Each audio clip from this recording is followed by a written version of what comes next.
We'll have you start with your name, say it, and then spell it. Okay, I'm Thor Dahle, Thorddahle. And then what's your title here at MSU? I am an associate professor in the criminal justice department. Okay. And what's your previous experience in law enforcement? I spent 24 years in law enforcement, most of that in Fargo, North Dakota, and some of that in Oregon. And I had different positions from officer to police chief. Okay. What is the difference between, okay, so let me restart. What gives officers the right to use deadly force in Minnesota versus an ordinary citizen? Well, it's part of the position where you're allowed to use force to restrain somebody. If they've committed a crime, you're arresting them, and potentially to use deadly force if under certain circumstances that's allowed. The main thing being that it has to be objectively reasonable. Difficult term to define in every situation, and that's what makes it so complicated. Where is force allowed and where does force become unreasonable? And the use of force frequently looks bad, it can still be reasonable. So it's one of those things where it's hard to explain to the average person, this is okay and this is definitely not okay. What were your thoughts when you first viewed the video of George Floyd being restrained? Well, it didn't take me very long to figure out that it was improper. We didn't train officers to kneel on somebody's neck. In fact, we trained officers just to the contrary, that you're not supposed to do that because of the potential damage that it could cause. It was puzzling in watching it as to why it went on so long, and not to move the person to a sitting position or have them stand up instead of just laying on the ground for that long. And so right away, I think I felt outraged like a lot of other people as to why would you do something like that.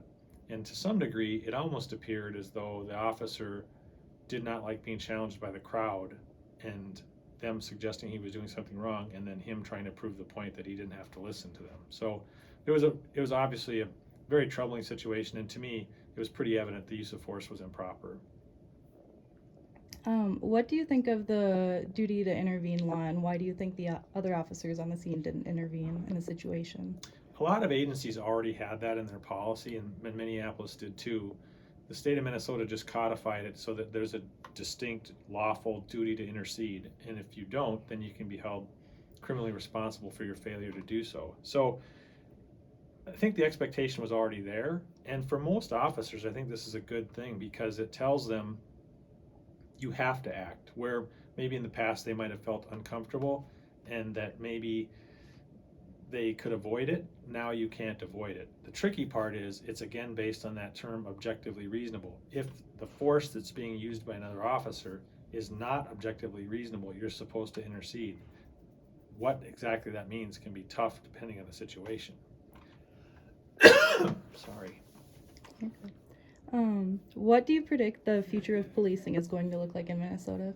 Oh, wow. That's a pretty broad question.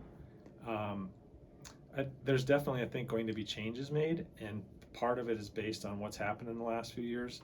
The arguments about defunding the police. The reality is the police have been given jobs that they shouldn't have been given. They've been asked to take care of situations they're not well equipped to take care of. And it's been a way to avoid dealing with the issue. And so one of those is dealing with people in mental health crisis, and the police are sent to situations where they frequently make it worse. The argument has always been, does the presence of the police keep the people safe, or is it making it worse? So can we respond with somebody else? And I think what we're going to find is there are a significant number of calls that someone else would be better suited to respond to it. So I think you're going to see some jobs and responsibilities that policing has had in the past being pushed off or given to other people or agencies that are honestly better suited to handle them. And for some, it's going to be a significant change, like responding to calls where a person is suicidal. Generally, the threat is to that person and not to anybody else. And it's been pretty clear there have been a number of cases where the mere fact that law enforcement responded made it worse, and it made it more likely that person would lose their life instead of the reverse. So it will be hard for law enforcement to make some of those changes, to accept that defunding doesn't necessarily mean that it's going to be worse for them. It may affect budgets. It could even affect the number of officers because someone else will be responding to those types of calls. I don't see it as being a really significant change.